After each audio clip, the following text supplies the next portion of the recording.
ओशो का सन्यास लोगों को हमेशा से हैरत में डालता रहा है तथा मन में एक जिज्ञासा पैदा करता रहता है कि यह कैसा सन्यास है जिसमें न तो किसी का उपासक बनकर घर परिवार को त्यागना है, न ही ब्रह्मचारी रहना है, बल्कि ध्यान के नाम पर उछल कूद करना और एक दूसरे से गले मिलना है।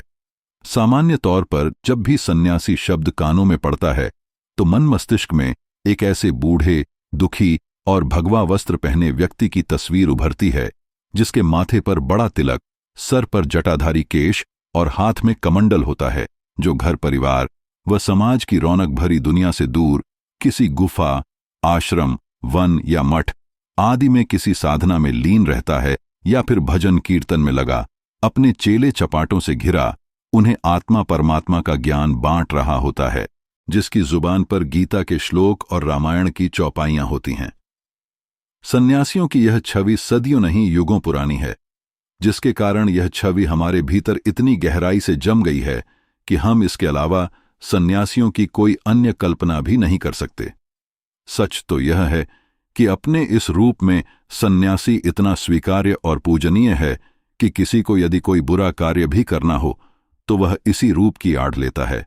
घर परिवार में संसार के बीच पैंट कमीज पहना हुआ, हाथों में लैपटॉप और कानों में हेडफोन लगाए, बाइक पर पीछे लड़की को बैठाए आदमी को हम मस्त या मॉडर्न तो कह सकते हैं, पर सन्यासी नहीं कह सकते। सच तो यह है, सन्यासी कहना तो दूर, हम ऐसे आदमी को सीधा सादा तक नहीं कह सकते, क्योंकि वह हमारी उस युगों पुरानी सन्यासी की छवि में न तो फिट बैठता है और न ही उस परिभाषा से मेल खाता है जो हमने गढ़ रखी है। यही कारण है कि ओशो का सन्यासी हमेशा से चर्चा व जिज्ञासा का विषय रहा है, जिसे हम नहीं समझ पाते या जो चीज हमारे लिए नई होती है हम उसके प्रति निंदा से भर जाते हैं, और अधिकतर ऐसा ही हुआ है। ओशो का सन्यास न केवल एक नया सन्यास है, बल्कि सच्चे अर्थों में यही सच्चा सन्यास है। अपने सन्यास के बारे में ओशो कहते हैं कि बहुत दिन हमने सन्यासी को संसार से तोड़कर देख लिया। मैं सन्यासी को संसार से जोड़ना चाहता हूं। मैं ऐसे सन्यासी देखना चाहता हूं जो दुकान पर भी बैठे हों, दफ्तर में काम भी कर रहे हों, खेत में मेहनत भी कर रहे हों, जो जिंदगी की पूरी सघनता में खड़े हों, फिर भी सन्यासी हों। तुम जिसको अब तक सन्यास कहते रहे हो वह सिर्फ मुर्दा होने की प्रक्रिया है। मैं जिसको सन्यास कहता हूं वह जीवन है, अहोभाव है, आनंद है, वसंत है। यह परमात्मा के प्रति धन्यवाद है, अनुग्रह का भाव है। यह त्याग नहीं है, यह भोग भी नहीं है। यह त्याग और भोग दोनों का अतिक्रमण है। कोई उदासीन सन्यास नहीं है, यह नाचता हुआ सन्यास है। पुराना सन्यास बहुत आसान था क्योंकि वह भगोड़ेपन को आदर देता था, और भगोड़े दुनिया में बहुत हैं।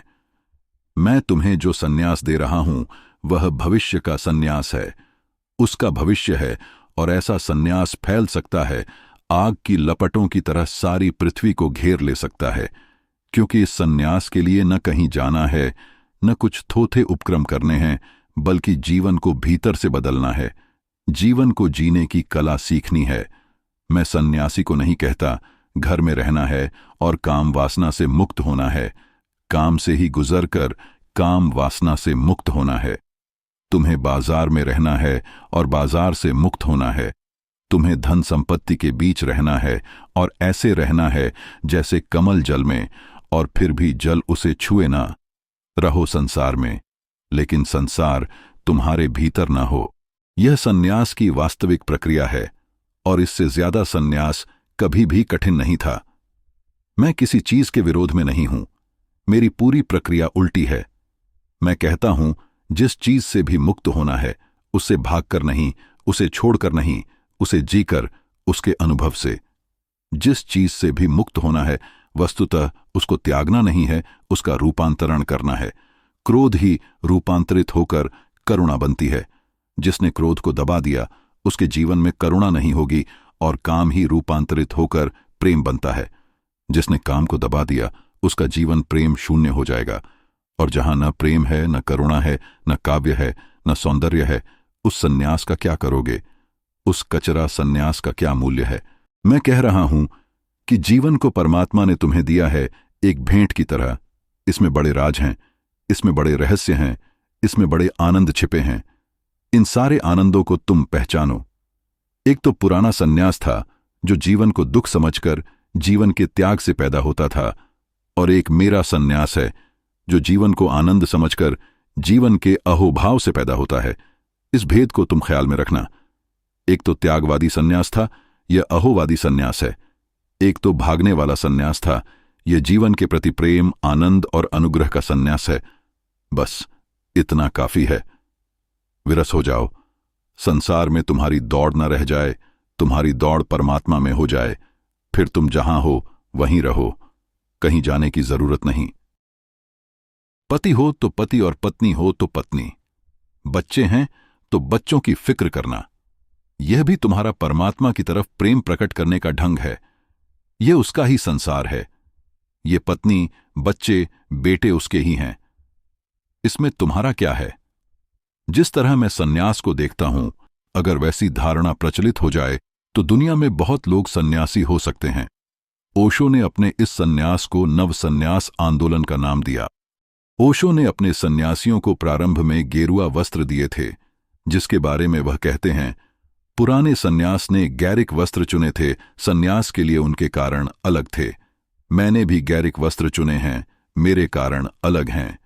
पुराने सन्यास ने गैरिक वस्त्र चुने थे इसीलिए कि गैरिक वस्त्र अग्नि का रंग है, चिता का रंग।